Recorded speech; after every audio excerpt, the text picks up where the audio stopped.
सत्य का पवित्र शास्त्र फरवरी दिनांक 19। जब यहोवा अपनी प्रजा को दासत्व से लौटा ले आएगा तब याकूब मगन और इज़राइल आनंदित होगा। भजन संहिता 14 उसका 7 पद। परमेश्वर के लोगों के इतिहास में दासत्व में जाना परमेश्वर की व्यवस्था और आज्ञा के पालन के संबंध में कई आत्मिक विशेषता और अर्थ रखता है।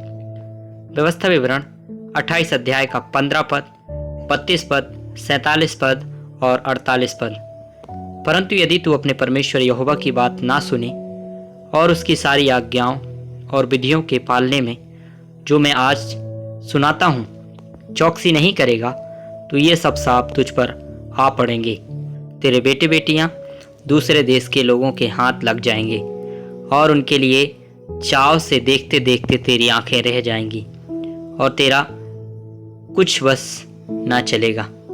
तू जो सब पदार्थ की बहुतायत होने पर भी आनंद और प्रसन्नता के साथ अपने परमेश्वर यहोवा की सेवा नहीं करेगा, इस कारण तुझको भूखा, प्यासा, नंगा और सब पदार्थों से रहित होकर अपने उन शत्रुओं की सेवा करनी पड़ेगी जिन्हें यहोवा तेरे विरुद्ध भेजेगा।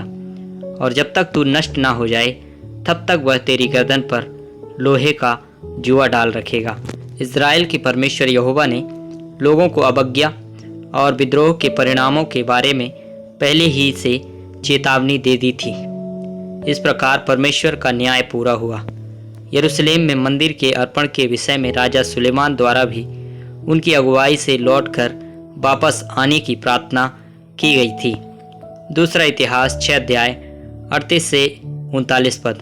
सो यदि वे अपनी बंधुआई के देश में जहाँ वे उन्हें बंधुआ करके ले गए हों अपने पूरे मन और सारे जीव से तेरी ओर फिरें और अपने इस देश की ओर जो तूने उनके पुरखाओं को दिया था और इस नगर की ओर जिसे तूने चुना है और इस भवन की ओर जिसे मैंने तेरे नाम का बनाया है मुंह किए हुए तुझसे प्रार्थना करें, तो तू अपने स्वर्गीय निवास स्थान में से उनकी प्रार्थना और गिड़गिड़ाहट सुनना और उनका न्याय करना और जो पाप तेरी प्रजा के लोगों तेरे विरुद्ध करें उन्हें क्षमा करना।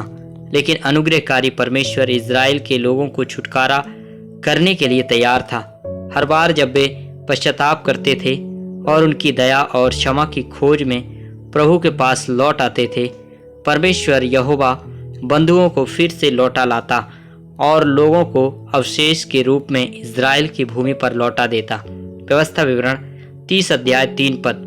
तब तेरा परमेश्वर यहोवा तुझको बंधुआई से लौटा ले आएगा और तुझ पर दया करके उन सब देशों के लोगों में से जिनके मध्य में वह तुझको तितर बितर कर देगा फिर इकट्ठा करेगा।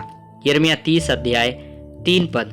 क्योंकि यहोवा की वाणी यह है, ऐसे दिन आते हैं कि मैं अपनी इज़राइली और यहूदी प्रजा को बंधुआई से लौटा लाऊंगा और जो देश मैंने उनके पितरों को दिया था उसमें उन्हें फेर ले आऊंगा और वे फिर उसके अधिकारी होंगी। यहोवा का यही वचन है।